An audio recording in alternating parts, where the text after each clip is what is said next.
Hi അസ്സാം വലൈക്കും, welcome back ചപ്പീസ് kitchen. ഇന്ന് ഞാൻ ഉഴുന്ന വടയുടെ റെസിപ്പി ആയിട്ടാണ് വന്നിട്ടുള്ളത്. അതിന് വേണ്ടിയിട്ട് ഞാൻ 2 കപ്പ് ഉഴുന്നെടുത്തിട്ട് ഒരു 3-4 മണിക്കൂർ വെള്ളത്തിൽ കുതിർത്തി വെച്ചതാണ് ഇത്. എന്നിട്ടിത് കഴുകി വൃത്തിയാക്കിയിട്ടാണ് ഞാൻ കുതിർത്തിയത്. എന്നിട്ടിതാ വെള്ളമൊക്കെ അരിച്ചെടുത്തിട്ട് ഒരു 3-4 മണിക്കൂറിന് ശേഷം ഞാനിത് വെള്ളമൊക്കെ അരിച്ചെടുത്തിട്ടുണ്ട്. എന്നിട്ട് ഇതിലേക്ക് ഞാൻ ആവശ്യത്തിന് ഉപ്പ് ചേർത്ത് കൊടുക്കുന്നുണ്ട്. ഉപ്പ് ചേർത്തതിന് ശേഷം ഇത് നന്നായിട്ടൊന്ന് മിക്സ് ആക്കുക.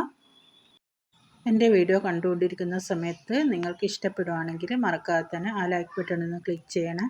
ചാനൽ ഇതുവരെ സബ്സ്ക്രൈബ് ചെയ്യാത്തവരുണ്ടെങ്കിൽ ഒന്ന് സബ്സ്ക്രൈബ് ചെയ്ത് സപ്പോർട്ടും കൂടി ചെയ്യാം. അപ്പോൾ ഇതാ ഞാൻ ഒരു ചെറിയ മിക്സിയുടെ ജാർ എടുത്തിട്ടുണ്ട്. എന്നിട്ട് അതിലേക്ക് ഇട്ടിട്ട് ഞാൻ അരച്ചെടുക്കുകയാണ്. ഉഴുന്ന് ചേർത്തതിന് ശേഷം ഇതിലേക്ക് പിന്നെ ഞാൻ ചേർത്ത് കൊടുക്കുന്നത് ഒരു കഷ്ണം ഇഞ്ചി ചെറുതായിട്ട് കട്ട് ചെയ്തതാണ്. അതും കൂടി ഇതിലേക്ക് ചേർത്ത് കൊടുക്കുക. എന്നിട്ട് കുറച്ച് വെള്ളം ഒഴിച്ചിട്ടാണ് ഞാനിത് അരച്ചെടുക്കുന്നത്. കുറേ വെള്ളം ഒഴിച്ച് കൊടുക്കരുത്, അന്നേരം നമുക്ക് ഉഴുന്ന് വട ശരിക്ക് റെഡിയാക്കി എടുക്കാൻ പറ്റില്ല. അതുകൊണ്ട് ഇതാ കുറച്ച് വെള്ളം ഒഴിച്ചിട്ട് ഞാനിത് അരച്ചെടുത്തിട്ടുണ്ട്. ഇനി ഇതാ ഞാൻ ഈ പാത്രത്തിലേക്ക് ഇട്ട് കൊടുക്കുകയാണ്. നന്നായിട്ട് അരച്ചെടുത്തിട്ടുണ്ട്.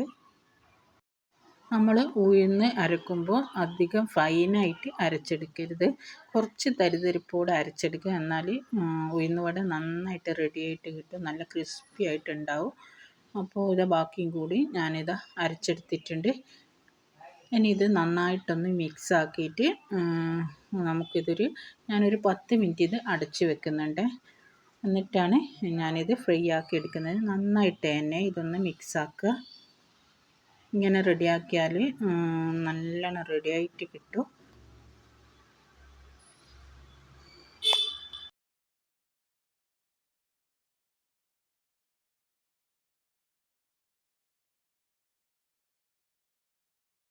നന്നായിട്ട് മിക്സ് ആക്കിയതിന് ശേഷം ഞാനിത് അടച്ച് വെക്കുകയാണ്. ഒരു 10 മിനിറ്റ് ഞാനിത് അടച്ച് വെക്കുന്നുണ്ട്. 10 മിനിറ്റിന് ശേഷം ഞാനിത് തുറന്ന് നോക്കിയിട്ടുണ്ട്. ഇനി ഇതിലേക്ക് ഞാനിത് ഒരു സവാള ചെറുതായിട്ട് കട്ട് ചെയ്തത് ചേർത്ത് കൊടുക്കുന്നുണ്ട്. പിന്നെ ഇതിലേക്കൊരു 3 പച്ചമുളക് ചെറുതായിട്ട് കട്ട് ചെയ്തതും കുറച്ച് കറിവേപ്പില, ഒരു 2 തണ്ട് കറിവേപ്പിലയും കൂടി കട്ട് ചെയ്തിട്ട് ഇതിലേക്ക് ചേർത്ത് കൊടുക്കുന്നുണ്ട്.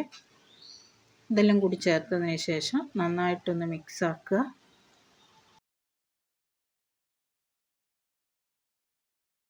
ഇതാ ഞാൻ നന്നായിട്ട് മിക്സ് ആക്കി എടുത്തിട്ടുണ്ട്. ഇനി ഞാനിത് ഫ്രൈ ആക്കി എടുക്കുകയാണ്. അതിന് വേണ്ടി ഒരു ചീനച്ചട്ടിയിൽ കുറച്ച് ഓയിൽ ഒഴിച്ചിട്ടുണ്ട്.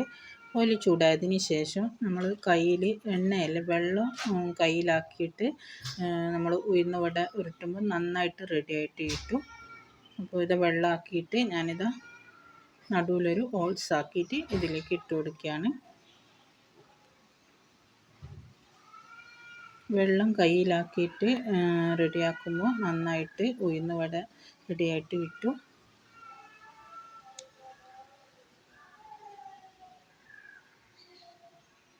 ഇതുപോലെ നമുക്ക് റെഡിയാക്കി എടുക്കുക. അപ്പോൾ ഇതിൻ്റെ ഒരു ഭാഗം ഫ്രൈ ആയാൽ നമുക്കിത് മറിച്ചിട്ട് കൊടുക്കാം.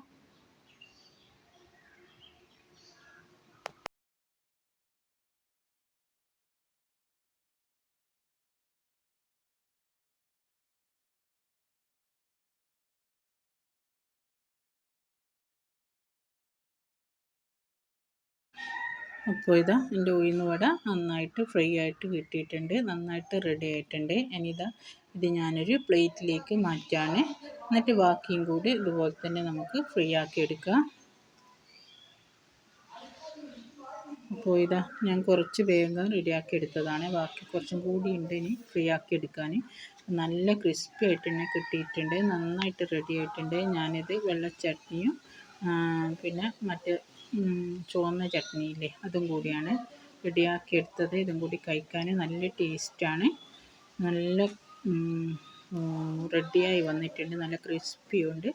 അപ്പോൾ ഇൻഷാ അല്ലാഹ് വീണ്ടും കാണാം. അസ്സലാമു അലൈക്കും.